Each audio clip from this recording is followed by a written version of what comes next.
What's up guys, Blade here, and today I'm coming at you with a video on my Ret Paladin. This will be my full comprehensive Ret guide for the first season of Dragonflight. At the moment, I'm still getting a feel for Ret, seeing how it is, seeing how it plays out in the meta, and I think Ret is okay. Um, I think it's pretty squishy. Like, it's really freaking squishy. It's crazy. And I think in part that's due to how dampening works now. It's ramping up faster in Arena. It's already ramped up a little bit in Solo Shuffle. And then that plus the addition of Mortal Strike gives Ret's healing toolkit a fat L. Like, Lay on Hands is a bait. And I've honestly debated speccing out of Lay on Hands just because it's just so incredibly weak in PvP combat. So in PvP, Lay on Hands heals for 75% instead of 100%, and then it's also affected by dampening and mortal strike. So I'm out there laying on hands for like 20 to 30k, just a minute or two into Solo Shuffle. Not even 2 minutes, like a minute. So yeah, there's that. And the fact that we don't really have any way to deal with magic damage at the moment. There is Divine Protection, but 20% is just way too weak. So we're sticking with Shield of Vengeance for the moment, with the good old emblem to try and boost it up a little bit. But even then, it's, the Ret defensive kit is pretty weak. So now that that's out of the way, the Ret offensive side it's very good. Ret, it does pretty solid damage. Very good into cleaves, not so great into casters, but still can just 100-0 people in a good, clean Seraphim Final Reckoning setup. No matter what talents you're trying to two-shot or one-tap someone with, whether that's Radiant Decree or Execution Sentence. We have a few different ways of dealing damage to this expansion. Not to mention that we have entirely different talent setups to play. All right, so let's get into the talents. All right, I'm going to start off with my two most commonly used builds at the moment. That is the Radiant Decree plus Justicar's Vengeance build and the Radiant Decree Eye for an Eye build. Now, in terms of the Paladin talents, the idea behind these two builds are to have very large goes, and by goes I mean DPS windows, every roughly 1 minute, and you have multiple tools to get those goes out. That includes Divine Toll, Final Reckoning, Execution Sentence, or Radiant Decree, plus Seraphim. And then to add on top of that, Wings is nerfed in PvP. It only increases your damage by 15%.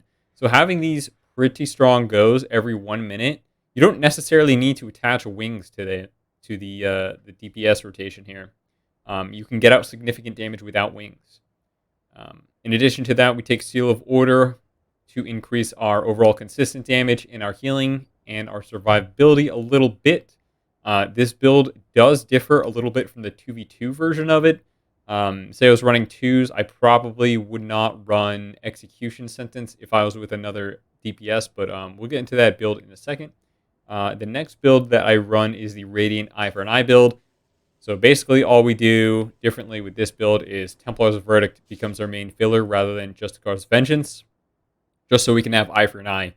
And I would run this build into physical damage dealers such as Warriors, Windwalkers, and to a degree Feral Druids and Hunters, but I actually have not really been running Eye for an Eye into anything but Warriors and Windwalkers right now, because a lot of those classes have magic damage. Hunters in particular, actually, because of Wildfire Bomb, Serpent Stings, Death Chakram, Explosive Shot. Those are all magic damaging spells. I would run Eye for an Eye into a BM Hunter for sure, though. Execution Sentence is interchangeable with Empyrean Legacy. Probably run Empyrean Legacy in a BG, and you'll just have to hit Templar's Verdict rather than Justicar Vengeance if you're running the JV build. So that would look something like just getting rid of the Execution, moving it over 1, and then placing a Templar's Verdict on your bar, which you would hit only once every 30 seconds during Empyrean Legacy's window. Outside of that, Justicar Vengeance is your main spender. You do not need to have Templar's Verdict on your bar if you don't want to, if it's too many binds. The only downside of that, of not having TV on your bar anywhere, is that you're going to have to struggle to kill totems, because Justicar's Vengeance does not deal damage to totems still, unfortunately. Hopefully they fix that bug in a little bit. But things like Siphene, they die faster now, so you can probably kill Siphene in like one Blade of Justice. It's not as big of a deal, but Healing Tide Totem, you might want to have a Templar's Verdict on your bar in order to take it out pretty quickly. The reason I'm not running the Crusade build anymore, and let's go over that real quick, Crusade plus Seraphim, is because of the change in meta. So the damage pacing of the game feels like it has increased rapidly throughout the first few weeks of Dragonflight, and that is because Blizzard has slowly stripped away self-healing from some classes.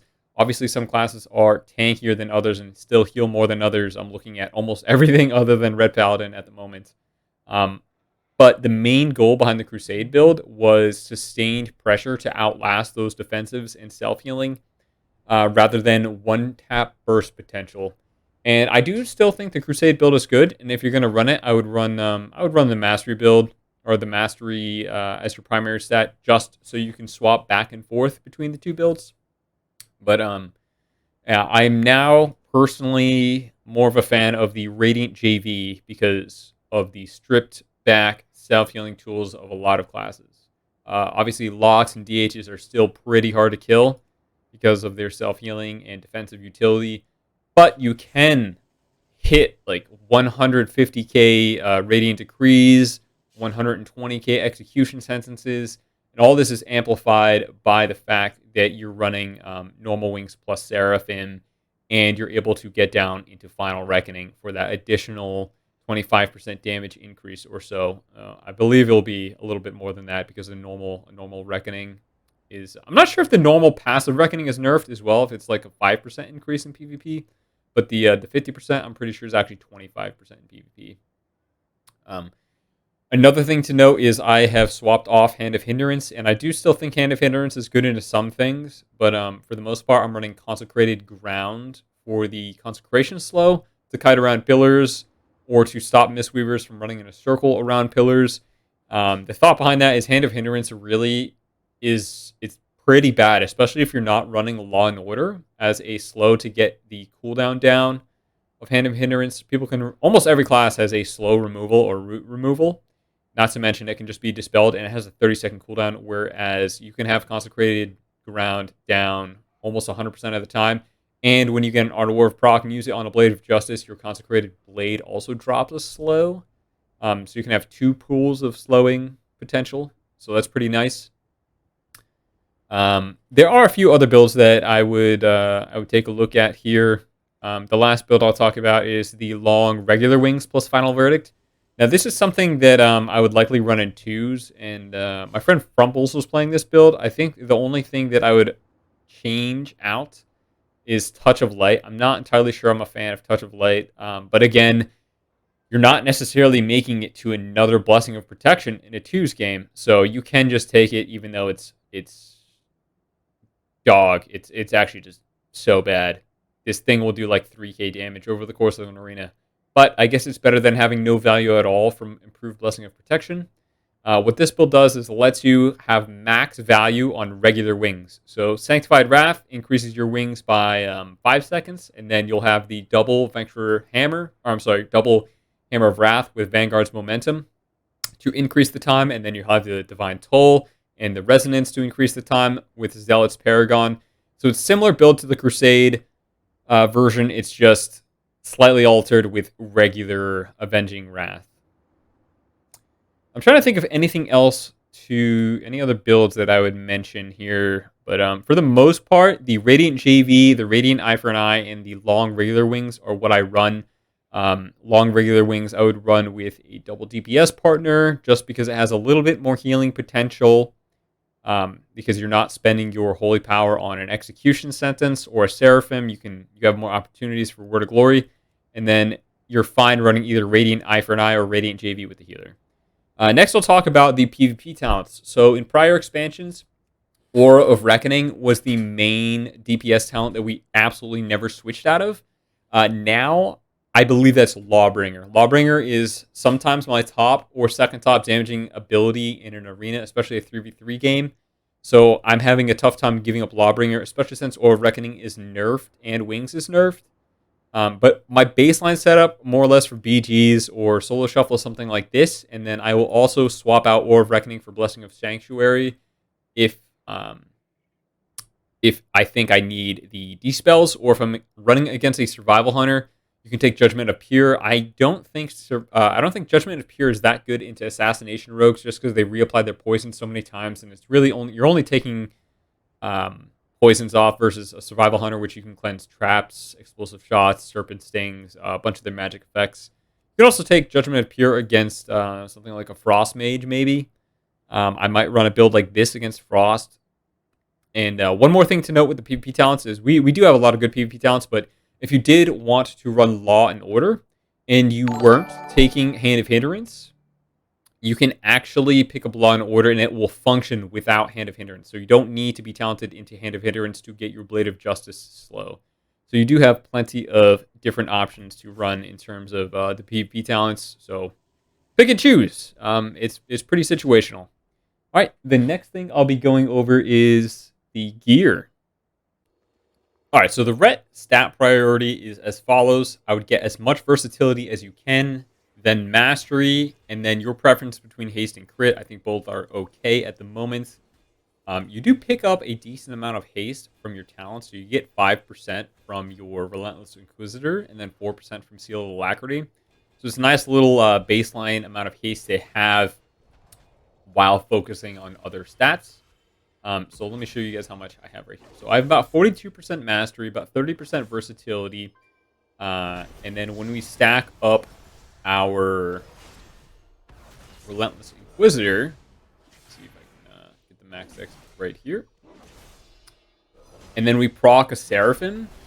We actually have a large amount of haste. So we get up to 26% haste with Seraphim. And that's without focusing on haste at all. Just a few off pieces like my ring and my my proc trinket right here, 526 haste. That leads me into talking about the trinkets. So Ret actually has a few different options to run for trinkets. If you're human, I would recommend Alacrity plus Emblem.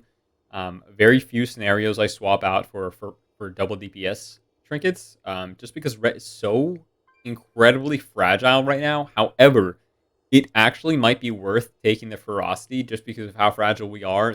I'm not really living too much better by running Emblem. So I am experimenting running double DPS trinkets and the Sophic Devotion enchant right here. A rank 3 Sophic Devotion actually gives you almost as much as an Honor Alacrity trinket right here. I believe it's like about 930, maybe it was 924 for the tier 3. The tier 2 Sophic Devotion enchant is about 820, I think. Something like that. It's on the auction house. But the tier 3 enchant is pretty expensive, so it's up to you guys what you want to run. I am running the Crafted Helm, which has crit versatility. I think this is pretty worth running on a Ret Paladin because you are the target like 99.9% of games. I run the Versatility Mastery neck piece, and I will pick up a third gem slot whenever I pick up the Conquest piece, and I'm going to change my gems to a Versatility and Mastery build. At the moment, I just am running these gems because they were super cheap, and I'm not going to bother tossing on a third sock quite yet. Maybe I'll pick this piece up next week. You can also get a main stat piece, so main stat plus off stat, so you're fine with either going primary strength plus mastery, or if it exists, primary stat plus versatility. I'm not entirely sure that there's a primary plus versus gem yet, but if there is, I would run that. On my cloak, I'm running Regenerative Leech. On my chest, I'm running Waking Stats. On my wrist here, I'm running 200 Leech, and you have options between Leech and Speed. Right now, I'm testing Leech out, and it's actually a decent chunk of healing in my threes games, anywhere from 5 to 7%. So I think I'm going to stick with the Leech build for now, honestly, because Ret is struggling so much. This just gives us a tiny, tiny bit more survivability versus like a little bit of speed. We can't move anyway, so what, 5% extra speed is not going to be that huge of a deal. I'm running a Fierce Armor kit right here and Plains Runner Breeze on my boots. Plains Runner Breeze give you a little bit extra speed. And the crafted boots here in Fierce War Boots of Impunity Definitely recommend getting these before your helm for the 5% extra CC reduction. Outside of that, I run the Versa Mastery ring and the Haste Versatility ring. This is what I got out of my box or my vault this week. And then I would toss the Versatility enchant on your rings. And then, yeah, I already talked about the trinket. So that's about it for the ret gearing. If you are a non-human ret, so like Dark Iron Dwarf or one of the other races, you will have to run a medallion. And I would honestly run medallion plus emblem just in case you're not comfortable with how squishy red is at first. And then you can ease into running double DPS trinkets later down the line. But yeah, it's kind of up to you. This is my personal preference at the moment and what I would recommend to beginner rets. I will talk a little bit about the tier set bonus. So there are 2 tier sets. You have the World PvP set, which does not function in Arena and scales just below Conquest gear with the upgraded Primals gear. And then you have the PvE pieces, which can either come from the Raid or the Vault or eventually the Converter, which I don't think comes out until the 1st or 2nd week of January. So we have a little bit of time before we can convert the Conquest gear to the tier. I will be running the Conquest converted tier on my on my gloves here because it's going to be Versatility Haste. And then on my shoulders because it is going to be Mastery Crit. The only other piece of gear that we have that is Versatility plus another stat is the Helm, which on the Ret 4-piece tier is Crit Verse. But I actually think it's probably worth losing a little bit of versatility in order to keep the dot effect from the crafted Helm of Vengeance. So I'm going to stick it on my shoulders. That's the next best piece with the Fat Mastery. But yeah, that's about it for the gear. Let's get on into the next portion of the video. All right, the next portion of the video I'll talk about is the ret rotation. Now, it's not as simple as it was in prior expansions because we have multiple ways to send our damage, but it's also not too complicated. Pretty standard stuff. So the way I would open up with my burst here, if there's not more than 3 targets, is I'd run in Judgment, the Blade of Justice, into a double Crusader Strike, Seraphim, stun my target, Wings into a Divine Pull, Final Reckoning, Radiant Decree, Judgment, Execution Sentence, Hammer of Wrath, Blade of Justice, Crusader Strike, JV, and then more or less just get as much damage into the target as you can.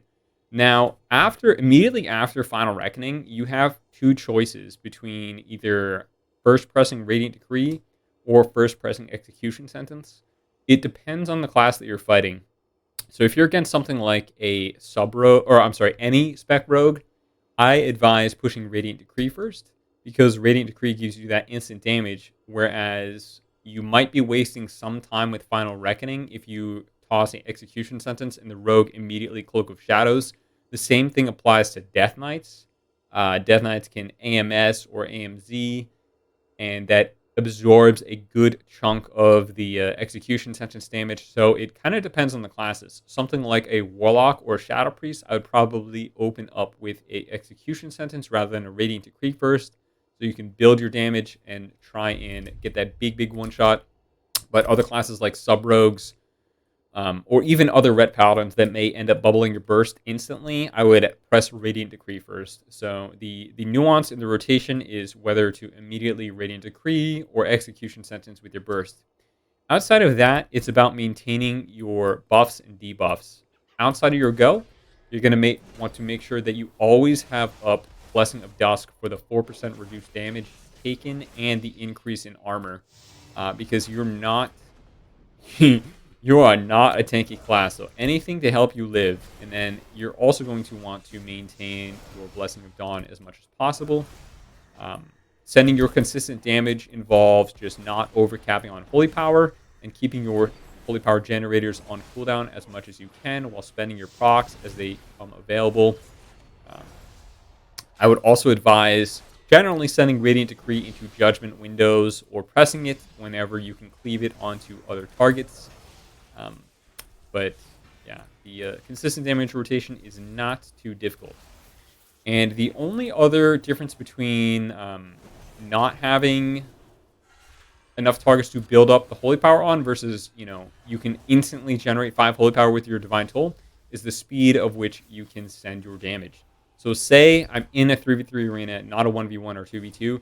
You can just get in there, stun the target, wings, divine toll, final wreck into a radiant decree. You don't even need to instantly set up your seraphim. And if that forces cooldowns, you can then seraphim towards the end of your wings and then set up an execution sentence on the target after their defensive CDs fade. You can also get out, I believe, 2 Radiant Decrees within your Avenging Wrath window. If you're running Crusade, you could actually get out more, but I don't run that build anymore. So we're just going to stick with, the safe bet of 2 Radiant Decrees per 1 Avenging Wrath go, pending any Aura Reckoning procs. So yeah, we have a wide variety of ways to deal damage. It's not too complicated, and you can also send and pair them up in whichever order pleases you. However, I would generally send Execution Sentence with either Final Reckoning or Seraphim. I wouldn't ever really send an Execution Sentence by itself unless you're getting kited really far and you don't have any other choice but to get out a little bit of range damage in the process of catching up to your target. So yeah. Let me know in the comments what you guys think. If this is too complex of a burst rotation for you or you're out of keybinds, you can always drop Execution Sentence for another one of the passive damage increasing talents. But I would recommend trying to get comfortable with either Execution Sentence on your bar or Empyrean Legacy, which requires you to have Templar's Verdict on your bar as well. The damage rotation doesn't change between the JV and the Radiant / Eye for an Eye build.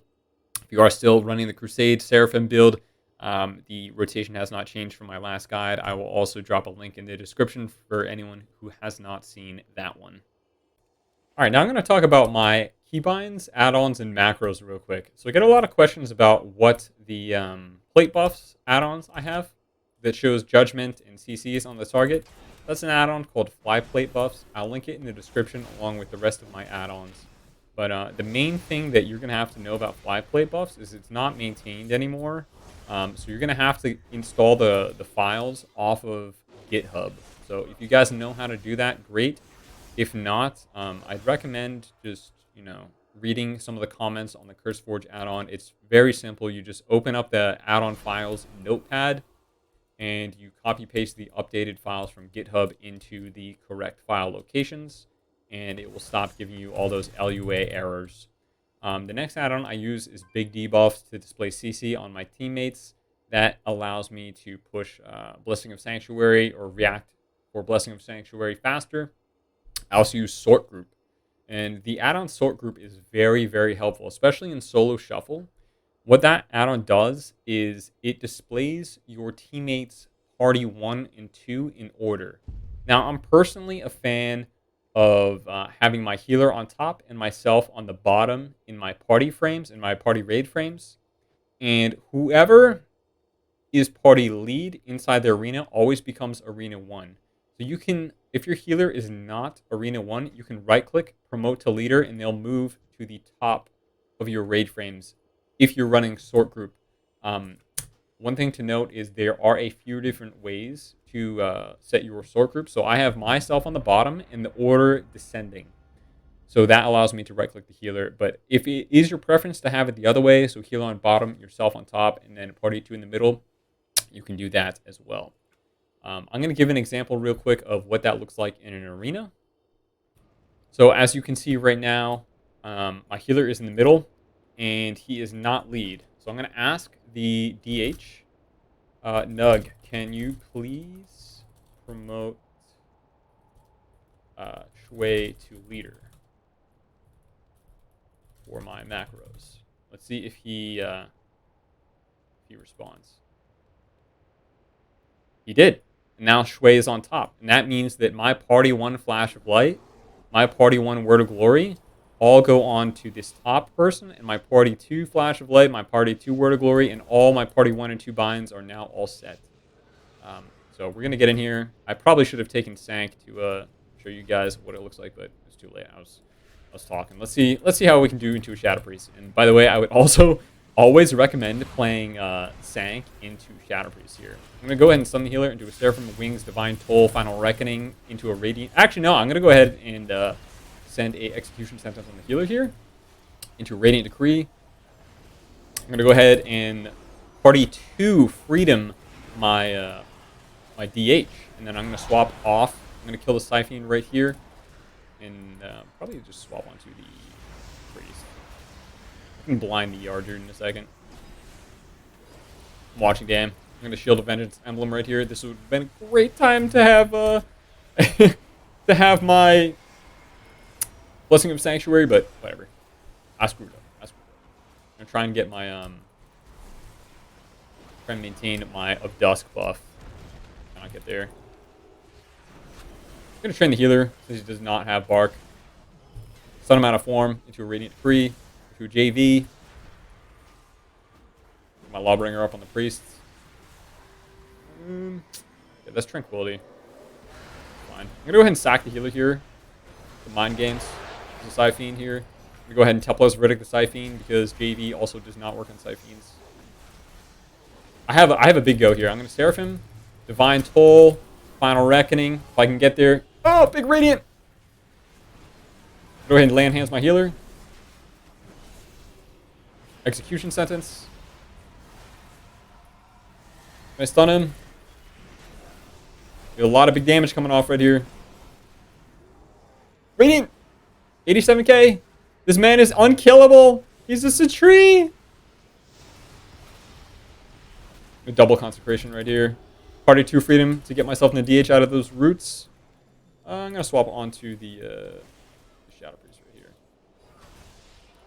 Archers are a pretty strong class, by the way.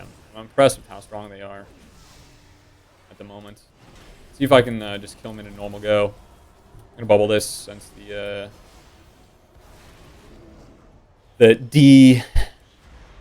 what is it called? The Devastation. The Devoker is gone. I like to call them Devokers. We go ahead and Seraphim. Divine Toll. Double Final Reckoning. Radiant Decree for 160k. Very nice. Perfect little setup on the R-Druid. And yeah, we just absolutely pumped. But as you can see, I do have multiples of my spells. I get a lot of questions about that. I have 3 Blessing of Protections. One is a mouseover.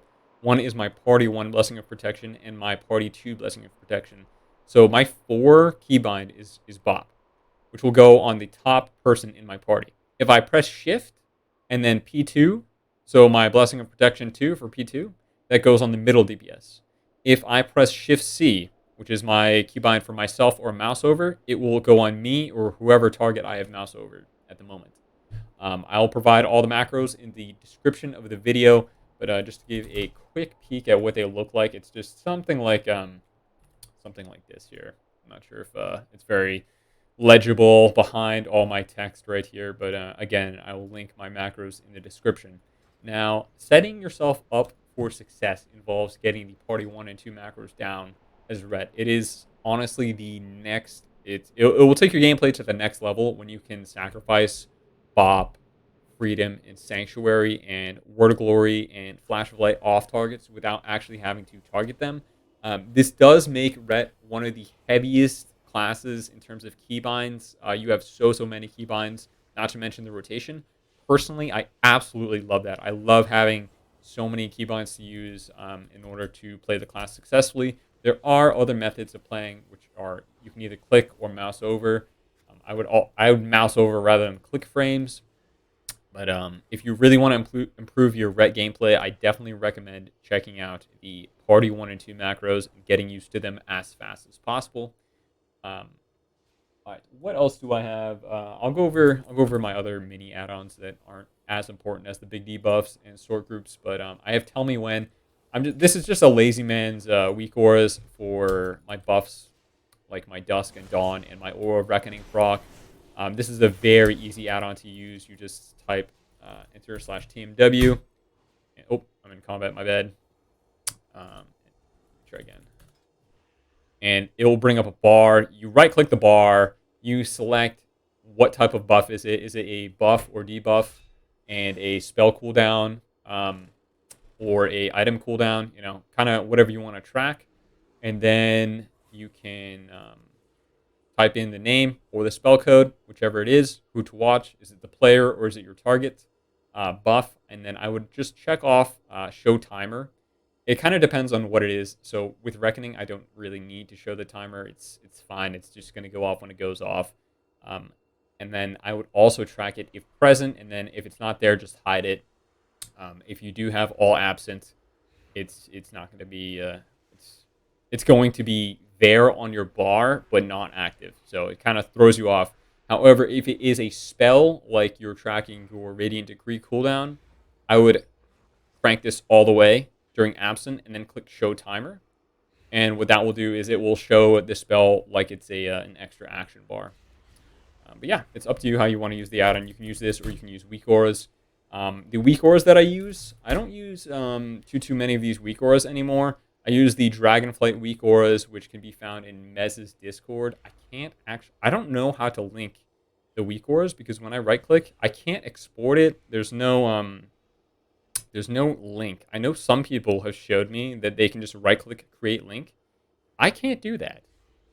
I can create in-game chat links, but I can't create like actual links. So let me see here. So shift click to create a chat link. So shift right click. We'll just shift enter this, shift click it, enter. Yeah, I can't copy paste that link. So if anyone knows how to do that, great. If not, I would check out Mez's Discord and ask for his weak aura package, or just Google Mez weak aura package for Dragonflight.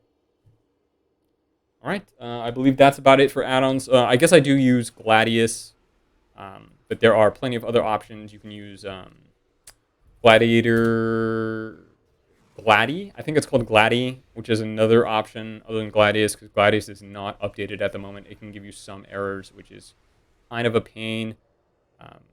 What other add-ons do I think are important? Battleground targets. You also have your details right here, which lets you track your damage and damage taken and healing done and dispels, interrupts, etc. There's a lot that can be done with this add-on. Yeah, that's about the add-ons for me. Macros, again, will be in the description. And keybinds, guys, are just preference. I know a lot of people have problems with my binds because I put my DPS spells on the right, and they're like, how do you see that? But that's just how I learned to play with looking on the right side of my screen. So yeah. All right, let's get into the last part of the video, which will just be the general tips and comps. A lot of questions in terms of what to play for Ret in 2s and 3s, and so far the comps that I've tried are Ret Frost DK, Ret Unholy DK in 3s, and along with Ret DH. I want to try Ret Shadow Priest and Ret Demo. I just haven't got around to doing those yet. But of those comps that I listed, I think Ret DH is probably the best. Ret Warrior definitely still can absolutely pump the damage. But the problem with Warriors right now are they're really squishy, and so are Rets. So it's kind of difficult when you're both just getting cleaved down and neither of you can really do too much to stop the damage. The Intervene Conduit is gone from Warriors, so they're not as, peel worthy as they were in Shadowlands, and Ret's off healing is not as strong as it used to be. So the whole survivability of the comp has taken a pretty large hit. I'd say it's still pretty good in terms of Ret comps, but I'd say Ret DH is better. Havoc Demon Hunters have a bunch of self-sustain. They have a ton of CC. They have Darkness for you. They can peel for you with their stuns. They can honestly peel with their damage because they just absolutely blast. And they allow the Ret to kind of run away while soloing or even cleaving to other DPS. So my current favorite comp for 3s is Ret DH Ardruid. Preservation Evoker is a close second for Ret. But Ardruid just has that slight increased amount of survivability, I believe, for Ret because of the healing over time effects. I know Emerald Commune is pretty insane for preservation. I probably have to just play with it a little bit more, but those are my two top healers for Ret. And in 2s, it's really tough to say what the best Ret comp is. I think Ret is like D tier in 2s this expansion. It's really rough in 2s. I think Ret Ardruid is kind of okay. Ret Shadow Priest, I played a little bit of that, and it didn't feel too great. I know Vanguards has been playing a bunch of Ret Rogue, and he says it's the best Ret 2's comp, and I can definitely see that. So I'm going to go ahead and list Ret Rogue as Ret's kind of only viable or only okay 2's comp at the moment.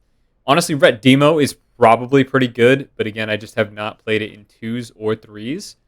But yeah, Ret Outlaw or Ret Sub is probably pretty solid because those two rogue specs have a little bit more self-sustainability than Assassination. I'm sure Ret Assassination is pretty good too, but Assassination just doesn't have as much survivability as Ret does at the moment. And in terms of playstyle, you synergize with rogues very well, with Justicar Vengeance doing increased damage into stuns, which in turn heals you more, and rogues can just help you reset with Gouge, Saps, Heals, blinds, kidneys, cheaps. So they can do a lot in terms of CC setups and also peeling so you can survive a little bit better and run away. But yeah, guys, if you have any recommendations for comps that you think are good, let me know. Because Ret definitely struggles. I don't think Ret Mage is the thing, really. Ret Casters have always been a little bit questionable, aside from Demo Lock at the moment. Demo Lock, because they have a Mortal Strike and a bunch of CC and pretty solid damage and survivability, are probably one of the best pairings with Ret. But yeah, the main reason that Ret is suffering in 2s right now is a lack of survivability. Your defensives are just very weak. There are a lot of Shadow Priests out there who are mass dispelling your bubble instantly. In terms of play style, I would always recommend trying to lay on hands early against Shadow Priests rather than bubble and then just get it instantly MD'd, because it's just so easy to take that talent now as a Shadow Priest, and they're pretty strong, so you kind of see them in every which kind of comp, you know. You have Shadow Priest Demo Lock, Shadow Priest Mage, Shadow Priest Unholy Death Knight, Shadow Priest D8, Shadow Priest Rogue. There are just countless Shadow Priest comps right now, which means countless times that your bubble can get MD'd. Like, I swear, bubble is one of the worst defensives in the game because it's just gone all the time. It just doesn't work because of Shatter, because of MD. But more so MD than Shatter right now, because Warriors are in an okay spot. I say they're pretty solid, but they're not as good as they were prior to all the nerfs that have been coming in. I know Arms has been making a little bit of a comeback. I think Ret Arms could definitely be okay later down the line when we get more gear. Maybe we have a little bit more survivability. But for the moment, I'd recommend Ret Rogue in 2s and Ret DH in 3s with an Arjude or Preservation Evoker. All right, guys, that is about it for the guide. If you have any further questions, feel free to leave them in the comments. I am headed on vacation. If you made it this far in the video, thank you for sticking around. I'll see you all next week. Again, I will list all my macros in the description. And I hope this video was helpful. And Merry Christmas, Happy Holidays, whatever you guys celebrate. Happy New Year. I'll see you next time. Peace.